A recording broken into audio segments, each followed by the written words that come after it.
Oke, hai semua, testing testing. Ya, hai semua, selamat datang ke webinar kita pada hari ini yang dibawa khas oleh IC Markets. Saya sangat gembira kamu semua dapat menyertai webinar kita pada hari ini. Sama ada kamu baru pertama kali join atau memang selalu ikut sesi saya mau mengucapkan terima kasih banyak sebab luangkan masa kamu hari ini. Oke, hari ini kita akan santai-santai sahaja, oke, dulu ya, sebab em, topik hari ini mesti memahami dengan a clear mind, oke. So, topik hari ini adalah perkapalan seluruh dunia, titik sempit strategik dan ancaman kenaikan harga, oke. Jadi kita akan ambil masa untuk paham konsep asas dulu sebelum kita masuk yang lebih dalam nanti. So, jangan risau ya, saya janji saya akan buat dalam gaya yang senang difaham, bukan macam baca buku teks ya. Oke, so kalau kamu semua sudah ready, tolong type di chat box. Oke, tolong type di chat box ready supaya saya tahu chat boxnya boleh dipakai juga ya. Oke, so oke nice. Nampaknya ada yang sudah ready, yang tulis ready sudah. Oke, so jadi um, sebelum kita teruskan, pastikan kamu dalam keadaan rileks sahaja, ada air minum di sebelah, dan kalau kamu tengah buka cerita, boleh standby juga kalau kalau nanti ada masuk lah. Biasanya tidak masuk lah, oke? Tapi kalau ada, kamu boleh standby juga lah, oke? Oke, mari kita warm up dulu ya, relax ya. Oke, bahagian ini em, penafian. Oke, so sebelum kita mula dengan isi kandungan webinar ini, saya perlu jelaskan sesuatu yang sangat penting. Oke, so apa yang kita kongsikan dalam sesi hari ini adalah semata-mata untuk tujuan pendidikan sahaja. Segala yang saya terangkan sama ada strategi, contoh atau pengalaman pribadi saya, semuanya bertujuan untuk membantu kamu faham pasaran dengan lebih baik. Ya, bukan nasihat keuangan, ya bukan cadangan pelaburan, dan ya juga bukan isyarat dagangan yang boleh kamu ikut bulat-bulat. Kenapa di sini penting ya? Sebab setiap orang ada gaya dagangan yang berbeza. Ada tahap risiko yang berbeza dan ada matlamat keuangan masing-masing. Apa yang sesuai untuk saya, oke, mungkin tidak sesuai untuk kamu ya. Apa yang saya kongsi hari ini adalah pandangan saya berdasarkan pengalaman saya sebagai seorang penganalisa dan pedagang. Saya juga mahu tekankan bahwa dagangan melibatkan risiko yang sangat tinggi, oke. Pasaran keuangan ini boleh bergerak dengan cepat, kadang-kadang di luar jangkaan. Kamu boleh buat keuntungan, tapi kamu juga boleh alami kerugian besar ya. Malah kerugian itu kadang-kadang boleh menjadi lebih besar daripada modal yang kamu sanggup hilang. Sebab itu penting untuk kamu sentiasa berdagang dengan bijak, gunakan pengurusan risiko, dan jangan sekali-kali letakkan semua harapan kamu pada satu dagangan sahaja. Saya tahu ramai yang mungkin datang ke webinar seperti ini dengan harapan ada apa-apa shortcut atau formula rahasia untuk sentiasa menang, tapi realitinya memang tidak ada, oke? Tidak ada jalan pintas dalam trading. Apa yang kita buat di sini adalah memberi kamu pengetahuan, rangka kerja, dan cara berpikir yang betul supaya kamu boleh kembangkan gaya dagangan kamu sendiri. Ingat, saya bukan di sini untuk beri kamu isyarat beli atau jual ya. Saya di sini untuk membimbing kamu berpikir seperti seorang pedagang profesional, supaya bila Anda buka cerita nanti, kamu boleh buat keputusan berdasarkan analisis kamu sendiri, bukan semata-mata ikut cakap orang lain. Jadi sekali lagi, Oke, penafian di sini jelas ya. Webinar ini adalah untuk pendidikan sahaja. Ya, bukan nasihat keuangan, dia bukan cadangan pelaburan, dan memang juga bukan grup signal. Oke, dagangan ada risiko tinggi, jadi kawal risiko kamu, kawal emosi kamu, dan gunakan ilmu yang kamu belajari untuk tambah baik proses dagangan Anda. Kalau kamu masuk sesi ini dengan mindset itu, kamu akan dapat lebih banyak manfaat dan akan sadar bahwa apa yang kita buat di sini adalah tentang belajar, memahami, dan memperbaiki diri sebagai seorang trader. Itu jauh lebih berharga daripada sekadar cari trade percuma. Oke, so saya akan stay di sini sebanyak 1 sampai 2 menit supaya kamu boleh baca penafian di sini, tapi tolong em, bacanya dengan bagus ya. Ada yang tidak mungkin tidak paham bahasa English sebab penafian di sini, disclaimer di sini memang dalam bahasa English, tapi tidak apa, saya memang sudah terangkan dalam bahasa Melayu. Em, ini hanya untuk em, ikut prosesnya lah. Oke, so ya kita teruskan dalam masa 1 menit atau 2 menit lah ya.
Oke, mari kita teruskan dengan memperkenalkan host Anda pada hari ini, yaitu saya. Oke, baiklah semua. Sebelum kita masuk ke dalam isi kandungan utama hari ini, izinkan saya memperkenalkan diri saya terlebih dahulu supaya kamu tahu siapa yang akan bersama kamu sepanjang sesi webinar ini. Nama saya Cassandra, tapi kamu boleh panggil saya Kes sahaja. Lebih ringkas dan lebih mesra. Saya seorang investment analyst dan juga seorang prop trader. Maksudnya, kerja saya bukan sekadar menganalisa pasaran dari jauh, tetapi saya juga betul-betul berada di frontline, masuk posisi, keluar posisi, dan berdepan dengan turun naik pasaran setiap hari macam kamu semua. Oke, saya juga bersama sebuah firma penyelidikan yang bernama Everest Fortune Group. Mungkin ada yang pernah dengar nama ini. Kami telah diiktirafkan sebagai finalis untuk kategori Best Forex dan Equity Research selama beberapa tahun berturut-turut. Itu bukan satu pencapaian kecil ya, karena ia membuktikan bahwa analisis yang kami hasilkan diiktiraf dalam industri dan konsisten dari tahun ke tahun. Tapi di luar semua gelaran dan pencapaian itu, saya mahu kamu tahu bahwa saya juga pernah melalui perjalanan trading yang sama seperti ramai di sini. saya pernah buat kesilapan, pernah hilang duit, dan pernah rasa tertekan bila trade tidak menjadi. Semua pengalaman itulah yang akhirnya membentuk cara saya berdagang hari ini dengan lebih berdisiplin, lebih sabar, dan lebih fokus. Oke, sekarang ada yang mungkin perasan logat saya sedikit berbeza berbanding dengan penutur yang berasal dari Indonesia atau Semenanjung Malaysia. Ini karena saya berasal dari Sabah, Malaysia. Jadi logat saya memang sedikit campuran Sabah dan gaya Malaysia. Mungkin kedengarannya agak pelik bagi sesetengah orang, tapi harap kamu semua boleh terima seadanya dan sabar dengan gaya sebutan saya. Yang penting di sini adalah bukan logat saya di sini ya. Yang penting di sini adalah message-nya jelas dan bermanfaat untuk kamu. Oke, supaya kamu boleh menjadi trader yang berprofit. Saya percaya kita semua datang daripada latar belakang yang berbeza. Ada yang baru mau bermula trading, ada yang sudah bertahun-tahun dalam pasaran. Jadi apa yang saya mahu bawa dalam sesi ini ialah pengalaman sebenar saya, pandangan saya sebagai seorang penganalisa dan juga trader, dan harapnya dia dapat beri nilai tambah kepada perjalanan trading Anda sendiri. Jadi sekali lagi, um, nama saya Kes dan saya sangat berbesar hati dapat menjadi host Anda untuk sesi webinar eksklusif IC Markets hari ini.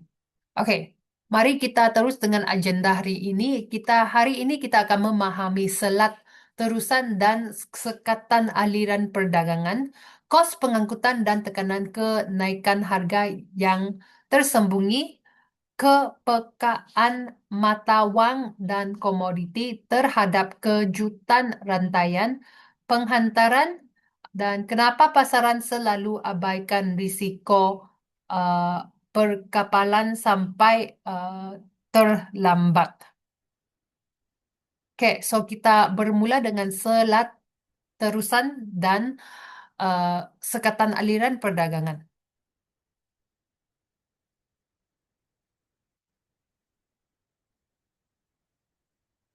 Oke, untuk memahami peranan titik sempat dalam perdagangan global, oke, eh, untuk memahami bagaimana sistem perkapalan global mempengaruhi ekonomi dunia, kita perlu bermula dengan konsep yang sangat penting, yaitu titik sempit atau choke point dalam laluan perdagangan antarabangsa.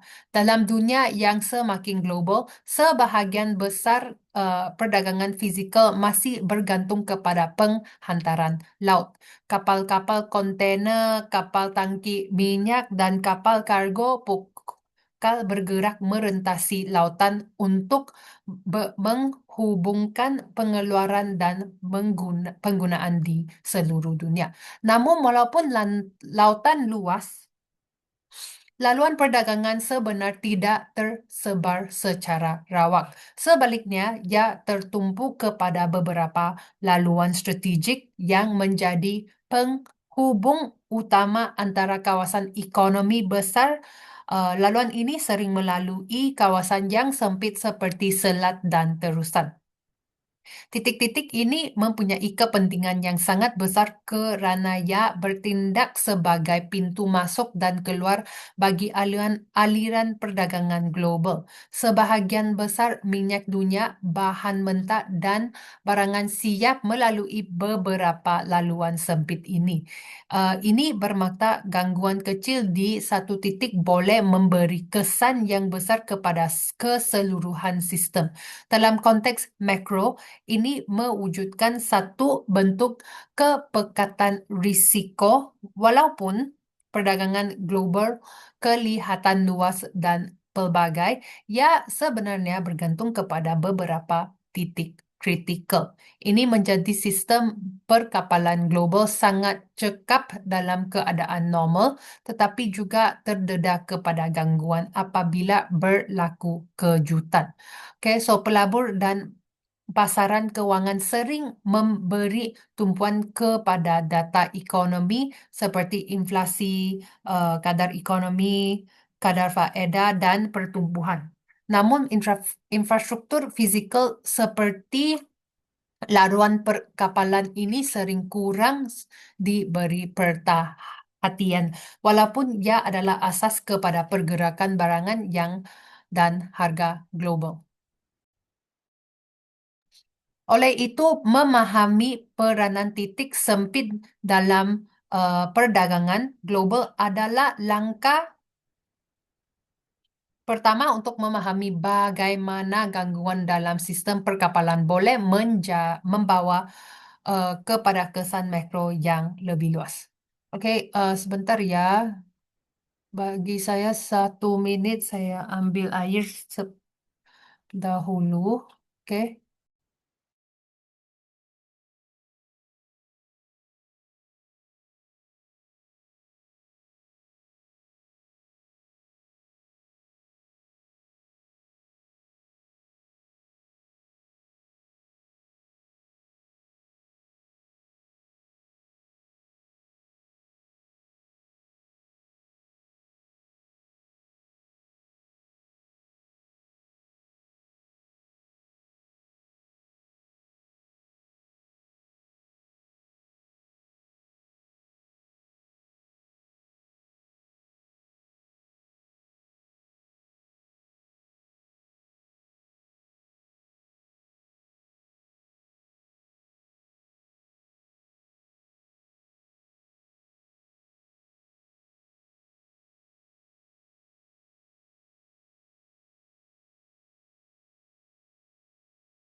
Oke, kita teruskan kepada sekatat aliran dan kesan rantaian terhadap ekonomi. Okay, so why do shipping delays occur when it comes to commodities around the world?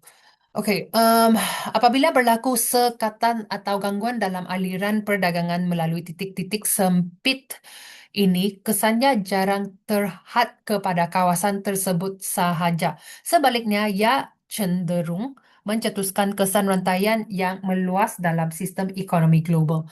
Langkah pertama dalam kesan ini biasanya adalah kelewatan dalam pengantaran. Kapal mungkin perlu menunggu lebih lama untuk melalui laluan tertentu atau mengambil laluan alternatif yang lebih panjang, yang menyebabkan masa penghantaran meningkat dan jadual logistik terganggu. Apabila kelewatan ini berlaku secara meluas, ia mula memberi kesan kepada rantaian bekalan global. Syarikat yang bergantung kepada penghantaran tepat pada masanya mungkin menghadapi kekurangan bahan mentah atau komponen. Ini boleh menjejaskan pengeluaran dan meningkatkan ketidaktentuan dalam operasi perniagaan. Okey, so dalam masa yang sama, kos pengangkutan juga boleh mula meningkat.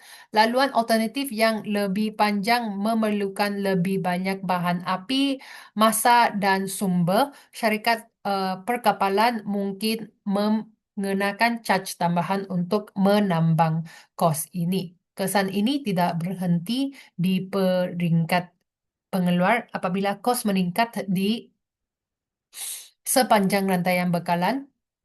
Sebahagian daripada kos tersebut akhirnya dipindahkan kepada pengguna dalam bentuk harga yang lebih tinggi. Dalam konteks makro, ini adalah salah satu cara bagaimana gangguan fizikal dalam sistem perkapalan boleh berubah menjadi tekanan inflasi dalam ekonomi global.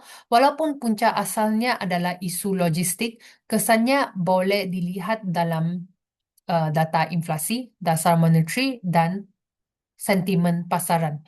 Inilah sebabnya mengapa memahami sistem perkapalan global adalah penting untuk analisis makro yang menghubungkan dunia fizikal dengan dunia keuangan dan menunjukkan bagaimana gangguan dalam satu bahagian sistem boleh memberi kesan kepada keseluruhan ekonomi global. Okey, kita teruskan kepada kos pengangkutan dan tekanan kenaikan harga yang tersembunyi. Okey, apabila kita bincangkan inflasi, kebanyakan perbincangan biasanya tertumbuk kepada faktor yang lebih jelas seperti harga makanan, harga tenaga, dan dasar monetary. Namun terdapat satu komponen penting yang sering kurang diberi perhatian, yaitu kos pengangkutan dan logistik dalam sistem perkapalan global. Kos perkapalan sebenarnya adalah sebahagian daripada hampir setiap barangan yang kita gunakan. Dari bahan mentah seperti logam dan tenaga sehinggalah kepada barangan siap seperti elektronik dan pakaian. Okey, sebahagian besar produk ini melalui rantaian penghantaran yang panjang sebelum sampai kepada pengguna akhir. Namun, kos ini jarang kelihatan secara langsung kepada pengguna. Ia tidak muncul sebagai komponen berasingan dalam harga, tetapi diserap ke dalam harga keseluruhan barangan. Inilah sebabnya ia sering dianggap sebagai tekanan inflasi yang tersembunyi. Dalam keadaan normal, kos pengangkutan adalah relatif stabil dan boleh diramal. Syarikat boleh merancang rantaian bekalan mereka dengan agak cepat dan perubahan kos biasanya kecil serta beransur-ansur. Namun apabila berlaku gangguan dalam sistem perkapalan, kos ini boleh meningkat dengan cepat. Kadar tambang kontainer, kos bahan api dan caj tambahan lain boleh melonjak dalam tempoh yang singkat. Apa yang penting untuk dipahami ialah bagaimana perubahan dalam kos perkapalan kelihatan kecil pada peringkat awal, kesannya boleh menjadi besar apabila ia disebarkan ke seluruh rantaian bekalan. Ini kerana kos tersebut akan ditambah pada setiap peringkat daripada pengeluar kepada pengedar dan akhirnya kepada pengguna. Dalam konteks makro, ini bermaksud kos perkapalan boleh bertindak sebagai pemangkin kepada tekanan inflasi yang lebih luas. Ia bukan punca utama inflasi dalam semua keadaan, tetapi dalam tempoh gangguan rantaian bekalan. Ia boleh menjadi faktor yang mempercepatkan kenaikan harga secara keseluruhan. Okey, mari kita terus dengan bagaimana kos pengangkutan menular ke harga pengguna. Okey, untuk memahami, okey, kos pengangkutan, cara kos pengangkutan mempengaruhi inflasi, kita perlu melihat kepada bagaimana rantaian bekalan berfungsi secara keseluruhan. Setiap produk melalui beberapa peringkat sebelum sampai kepada pengguna akhir. Dan pada setiap peringkat, ia terdapat kos yang perlu ditanggung. Apabila kos pengangkutan meningkat, kesannya mula dirasai oleh pengeluar. Mereka perlu membayar lebih untuk membawa bahan mentah ke kilang dan juga untuk menghantar produk siap ke pasaran. Ya, meningkat kos keseluruhan pengeluaran. Pada peringkat seterusnya, pengedar dan peruncit juga terkesan.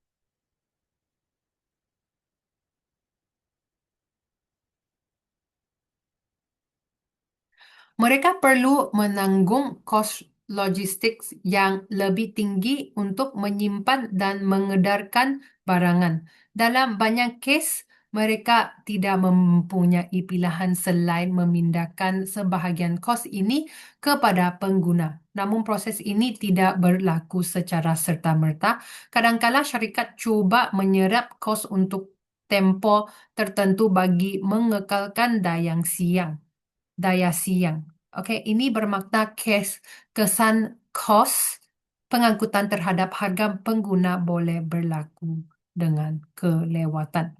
Apabila kos terus meningkat atau kekal tinggi untuk tempoh yang lebih lama, tekanan ini akhirnya menjadi sukar untuk diserap. Pada ketiga itu, harga pengguna mula meningkat dengan lebih jelas. Dalam konteks makro, fenomena ini sering dilihat sebagai peralihan daripada inflasi di peringkat pengeluar kepada inflasi di peringkat pengguna. Data seperti indeks harga pengeluar boleh menunjukkan ke peningkatan terlebih dahulu sebelum kesannya muncul dalam indeks harga pengguna.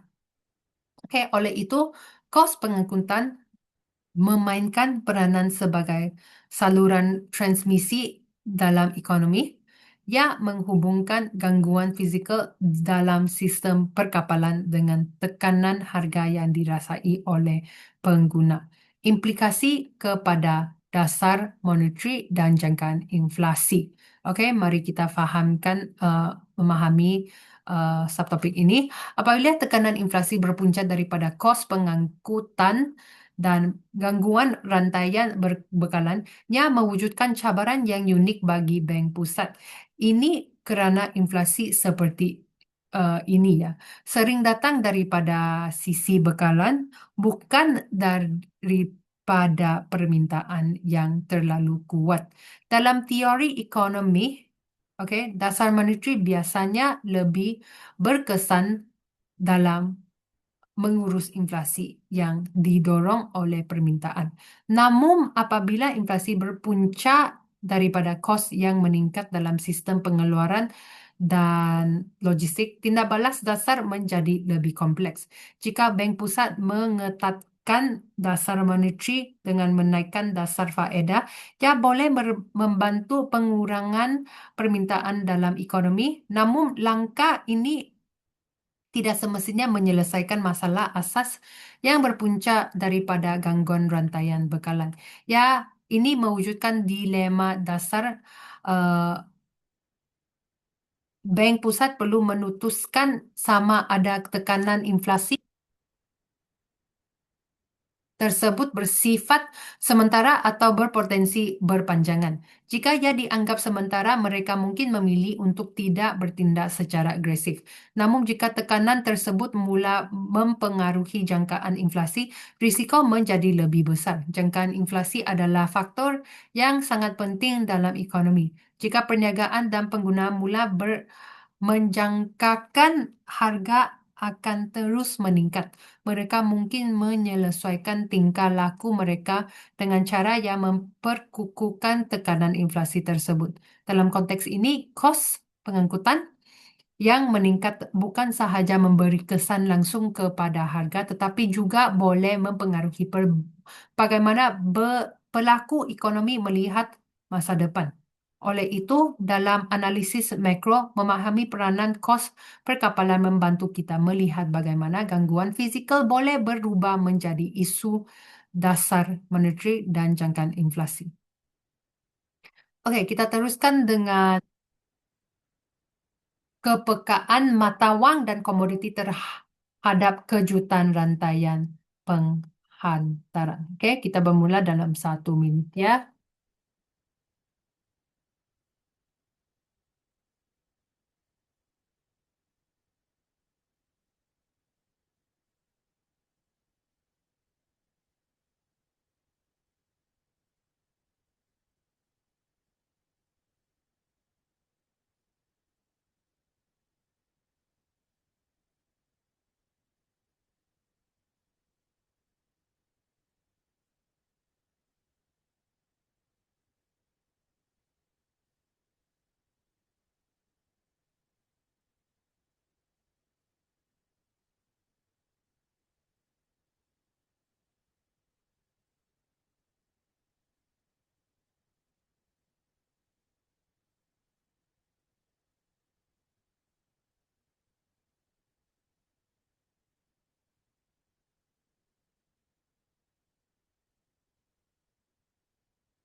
Mari kita terus dengan hubungan antara rantaian bekalan dan pasaran komoditi.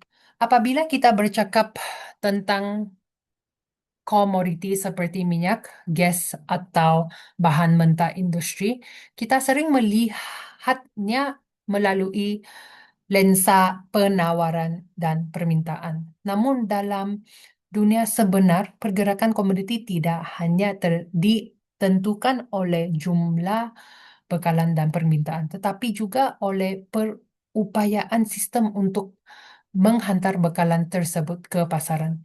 Di sinilah peranan rantaian penghantaran menjadi sangat penting. Bekalan fisikal tidak mempunyai nilai sepenuhnya jika ia tidak dapat uh, sampai kepada pengguna akhir. Oleh itu, sistem logistik dan perkapalan adalah sebahagian daripada mekanisme penawaran itu sendiri. Apabila berlaku gangguan dalam rantaian penghantaran, walaupun jumlah pengeluaran tidak berubah, pasaran boleh mula melihat bekalan sebagai terhad. Ini kerana terdapat ketidakpastian tentang sama ada bekalan tersebut boleh sampai tepat pada masanya atau dalam jumlah yang diperlukan.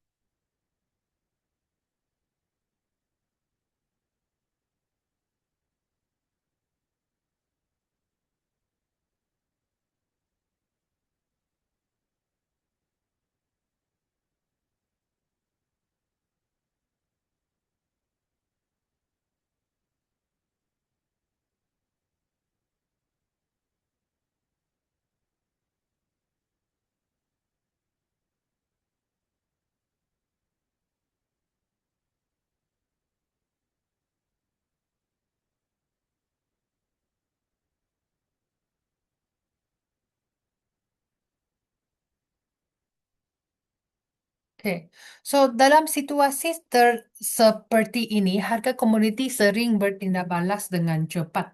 Pasaran keuangan tidak menggunakan data rasmi untuk mengesahkan gangguan. Sebaliknya, ia bergerak berdasarkan jangkaan dan persepsi risiko. Sebagai contoh, jika terdapat ketegangan di laluan perkapalan, utama bagi minyak, pasaran mungkin em, mula menetapkan harga seolah-olah bekalan akan terganggu walaupun gangguan tersebut belum berlaku.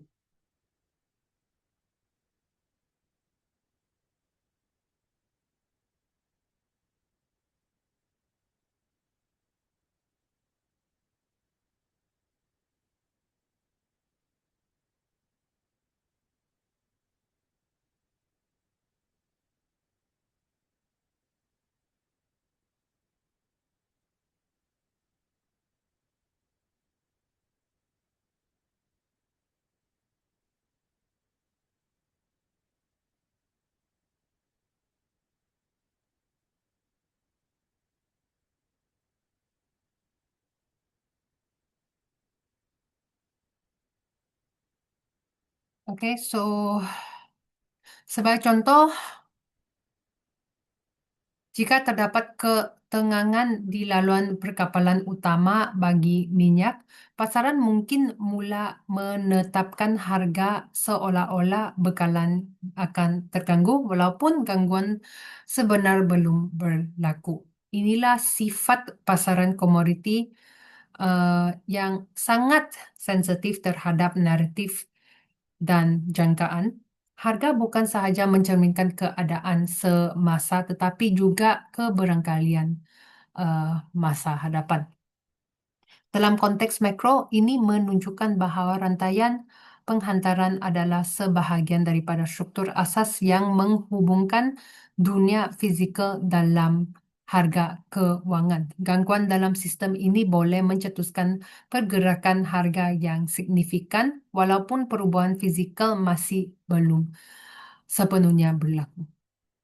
Oke, so kita teruskan dengan tindak balas mata wang terhadap kejutan logistik global.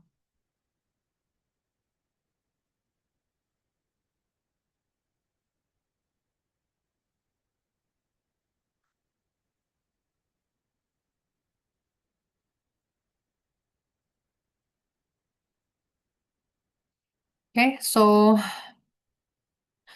selain komoditi, kejutan dalam rantaian penghantaran juga mempunyai kesan yang penting terhadap pasaran mata wang. Ini kerana mata wang berkait rapat dengan perdagangan antara bangsa, aliran modal, dan sentimen risiko global. Apabila berlaku gangguan logistik, kesannya tidak sama bagi semua negara. Negara yang sangat bergantung kepada import, terutamanya bagi tenaga dan bahan mentah cenderung lebih terdedak kepada kejutan ini. Jika kos penghantaran meningkat atau bekalan terganggu, eh, tekanan terhadap ekonomi negara tersebut boleh meningkat. Dalam situasi ini, mata wang negara tersebut mungkin mengalami tekanan kerana pelabur melihat risiko yang lebih tinggi terhadap pertumbuhan ekonomi dan kestabilan harga. Sebaliknya, harga yang merupakan pengekspor komoditi tertentu mungkin mendapat manfaat yang dalam jangka pendek jika harga komoditi meningkat akibat gangguan penghantaran. Ini boleh menyokong mata wang mereka sekurang-kurangnya untuk tempo tertentu. Namun satu faktor yang lebih dominan ialah sentimen risiko global. Apabila gangguan rantai penghantaran dilihat sebagai risiko kepada pertumbuhan ekonomi dunia, pelabur cenderung mengurangkan pendedahan kepada aset berisiko dan beralih kepada aset yang lebih selamat. Peralihan ini sering melibatkan aliran masuk ke mata wang yang dianggap stabil dan cair, manakala mata wang lain mungkin mengalami tekanan. Dalam konteks ini, pergerakan mata wang bukan hanya mencerminkan asas ekonomi domestik, tetapi juga bagaimana pasaran global menilai risiko dan ketidaktentuan. Oke? So, akhirnya kita boleh masuk dengan memahami peranan naratif dan jangkaan dalam pergerakan pasaran. Salah satu aspek yang paling penting dalam memahami pasaran keuangan ialah peranan naratif dan jangkaan. Dalam banyak kes, pasaran tidak menunggu pengesahan penuh sebelum bergerak.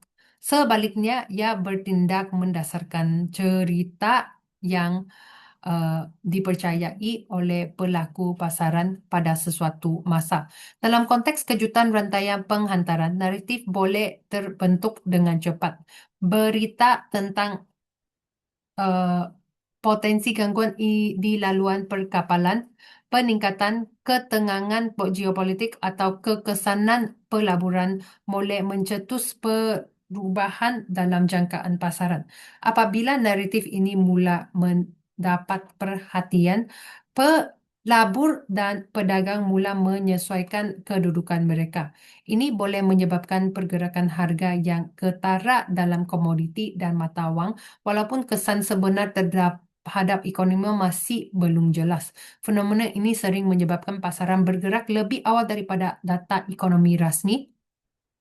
Apabila data akhirnya dikeluarkan, sebahagian pasar pergerakan mungkin sudah berlaku. Dalam konteks makro, ini menekankan bahawa pasaran adalah sistem yang berpandangan ke hadapan, ia cuba menilai masa depan, bukan sekadar mencerminkan masa kini. Oleh itu, apabila kita melihat pergerakan harga dalam komoditi dan mata wang, adalah penting untuk memahami naratif yang sedang memacu pasaran pada masa tersebut. Naratif ini sering berkait dengan jangkaan tentang bagaimana gangguan rantai penghantaran akan berkembang. Akhirnya, pergerakan pasaran bukan hanya tentang apa yang berlaku, tetapi tentang apa yang dijangka akan berlaku.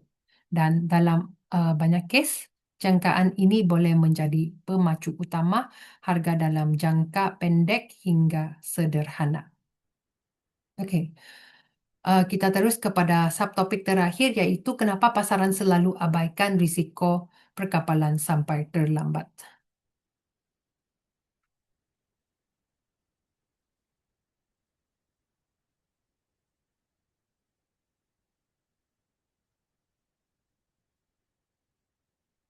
Oke.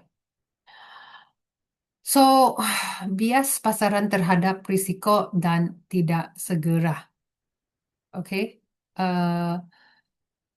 Salah satu ciri paling konsisten dalam pasaran keuangan ialah kecenderungan untuk memberi tumpuan kepada apa yang jelas dan segera, sambil mengabaikan risiko dan berkembang secara perlahan. Dalam konteks risiko,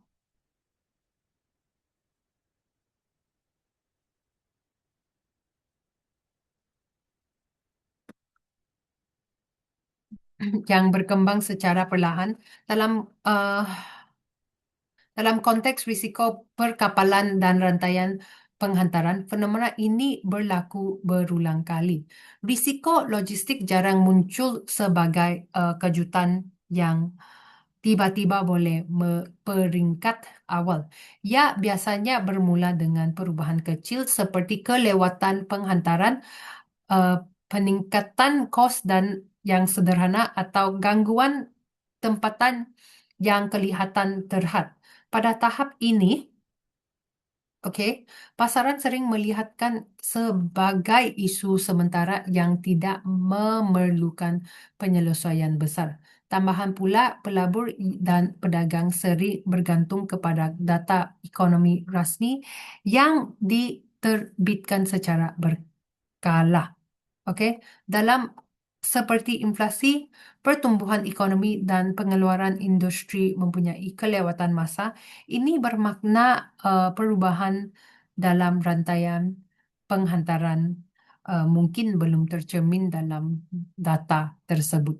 Akibatnya, terdapat jurang antara realiti di eh, lapangan dengan persepsi pasaran risiko sedang berkembang, tetapi belum diiktiraf sepenuhnya dalam harga aset.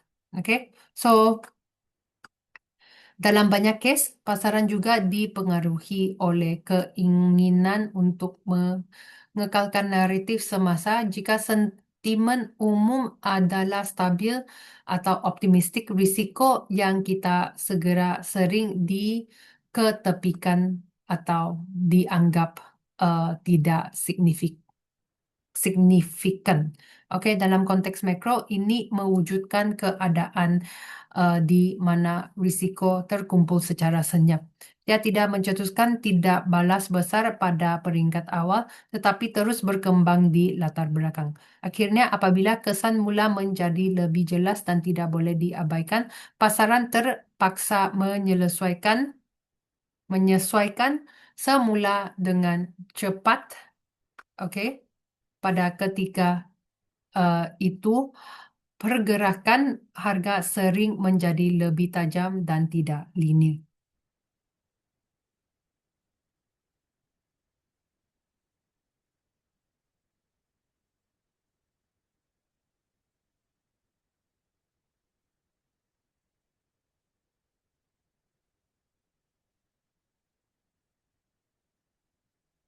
Oke, so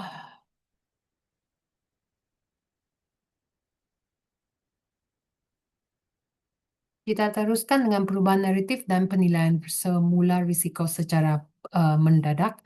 Apabila risiko yang sebelum ini diabaikan mula mendapat perhatian, pasaran sering mengalami perubahan naratif yang ketara dalam tempo yang singkat. Perubahan ini jarang berlaku secara beransur-ansur. Sebaliknya, ia cenderung berlaku secara mendadak apabila satu titik tertentu dicapai. Dalam konteks risiko perkapalan, titik perubahan ini mungkin berlaku apabila gangguan menjadi cukup besar untuk menjadi kesan nyata kepada bekalan global, atau apabila berita tertentu mengubah persepsi pasaran secara drastik. Apabila naratif berubah, pelaku pasaran mula menilai semula kedudukan mereka. Kedudukan yang sebelum ini dibina berdasarkan andaian kestabilan mungkin tidak lagi sesuai. Ini mencetuskan pelarasan serentak dalam pelbagai pasaran. Oke, proses ini sering dikenali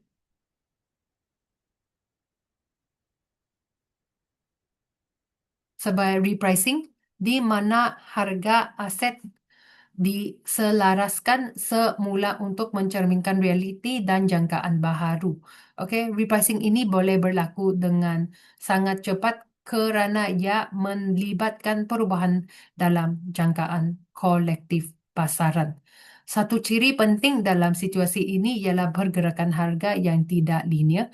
Harga tidak bergerak secara perlahan. Uh,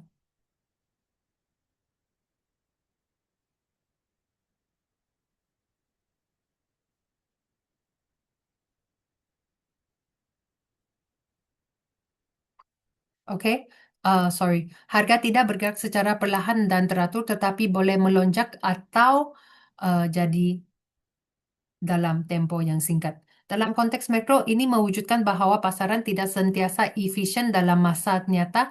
Terdapat tempo di mana risiko kurang dihargai, diikuti oleh tempo di mana risiko dinilai semula secara agresif.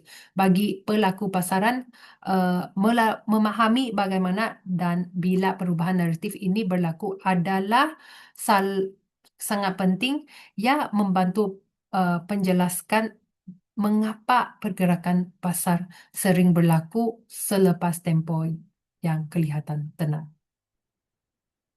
Oke, kita masuk kepada topik terakhir. Lepas itu kita akan jumpa lagi minggu depan. Oke, so topik terakhir hari ini ialah kitaran abaikan, sedar dan bertindak dalam pasaran. Oke, kita jika kita melihat fenomena dari perspektif yang lebih luas, kita boleh melihat satu kitaran tingkah laku yang berulang dalam pasaran. Kitaran ini bermula dengan fasa di mana risiko diabaikan, diikuti oleh fasa kesedaran yang meningkat, dan akhirnya um, fasa tindak balas yang kuat. Oke, dalam fasa pertama, risiko wujud tetapi tidak diberi perhatian yang sewajarnya. Ini mungkin kerana kesannya masih kecil atau kerana ia tidak selaras dengan naratif pasaran semasa. Dalam konteks perkapalan, ini boleh berlaku apabila gangguan masih terhad atau belum memberi kesan kepada data ekonomi utama. Dalam fasa kedua, tanda-tanda mula muncul daripada bahawa risiko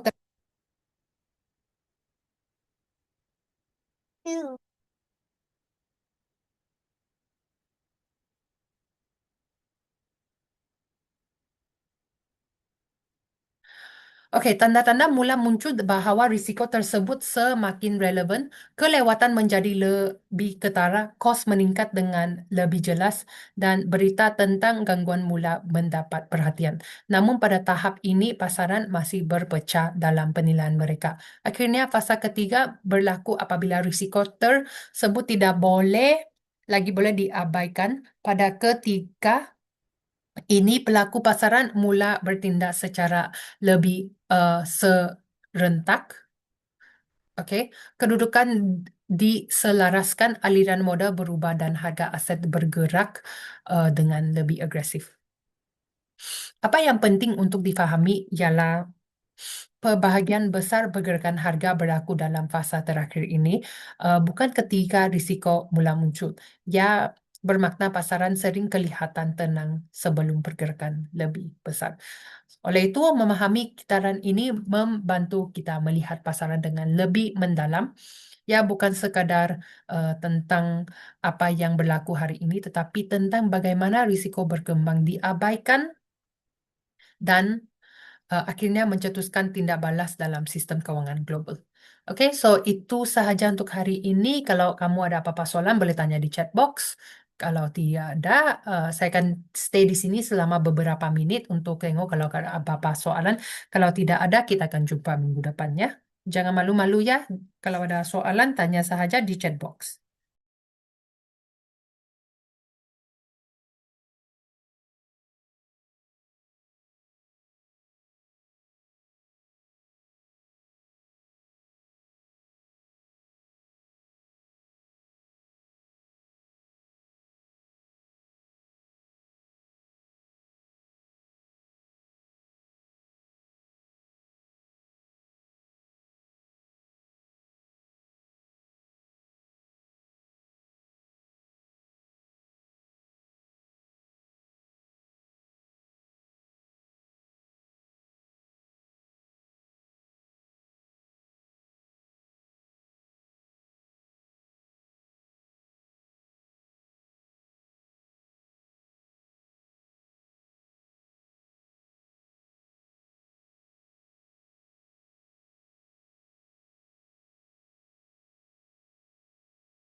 Oke, so nampaknya kamu tidak ada apa-apa soalan. So, kita jumpa lagi minggu depannya, masa yang sama, 2.15 tengah hari Singapore time. Oke, bye semua. Thank you.